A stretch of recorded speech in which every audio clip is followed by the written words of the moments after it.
Ada sebuah pertunjukan yang tak pernah usai dipentaskan dalam kehidupan kita. Seorang lelaki dengan gagahnya melepas sayapnya, menyerahkan mahkotanya, mengubur keyakinannya, semua demi nama cinta. Tapi biarkan kita berhenti sejenak dan bertanya, benarkah ini untuk sang kekasih ataukah untuk bayangannya sendiri yang terpantul di mata sang dia?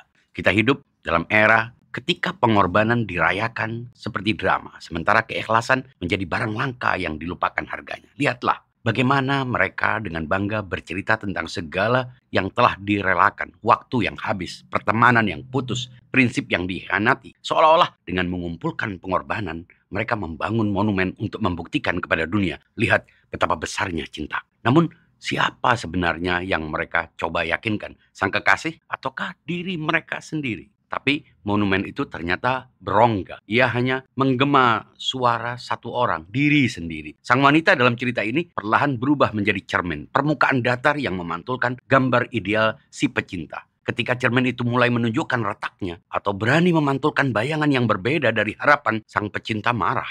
Bukan karena cintanya pudar, melainkan karena ilusinya terganggu. Ketika ternyata yang ia cintai selama ini bukanlah sosok di hadapannya, melainkan proyeksi dirinya sendiri. Inilah tragedi modern yang terus berulang. Kita jatuh cinta dengan perasaan jatuh cinta itu sendiri. Kita menikmati drama, konflik, air mata, dan segala teatrikalitasnya. Kita keranjingan akan sensasi menjadi pahlawan dalam kisah kita sendiri. Pasangan hanyalah pemain pendukung dalam film yang kita sutradari, yang skenarionya kita tulis sendiri, bahkan kita tentukan sendiri endingnya. Ketika mereka berani memiliki skenario berbeda, ketika mereka menolak menjadi figuran, kita merasa dikhianati. Filosof Prancis abad 17, François de la Rochefoucauld, dengan tajam pernah mengamati, ada orang yang tidak pernah jatuh cinta, seandainya tak pernah mendengar kata cinta disebut. Mungkin inilah penyakit abadi manusia. Kita lebih mencintai konsep daripada realitas cinta.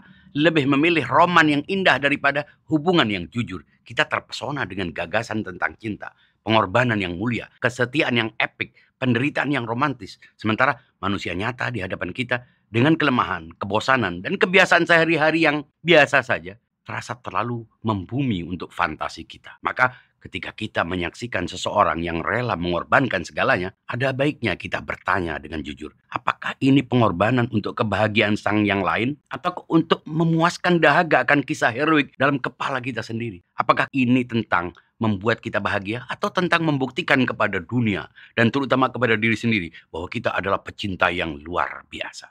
Sebab cinta sejati tidak membutuhkan panggung yang megah, tidak memerlukan penonton yang bertepuk tangan. Ia tidak lahir dari pengorbanan yang digembar-gemborkan, melainkan dari kerelaan yang sunyi. Ia hanya membutuhkan dua manusia yang berani melihat satu sama lain apa adanya, bukan sebagai cermin yang memantulkan citra ideal, bukan sebagai properti untuk melengkapi narasi, bukan sebagai karakter yang harus mengikuti alur cerita yang telah kita rancang. Dalam kesunyian itu, jauh dari gemerlap panggung dan riuh penonton, disitulah kita bisa membedakan dengan jernih apakah kita mencintai seseorang atau hanya mencintai cerita yang kita buat tentang mereka. Apakah kita mencintai dia atau hanya mencintai versi diri kita yang muncul ketika bersama dia? Dan mungkin pertanyaan yang paling mengganggu, apakah kita siap mencintai ketika tidak ada lagi cerita untuk diceritakan? Refresh your mind. Perkaya konten ini dengan komentar-komentar Anda.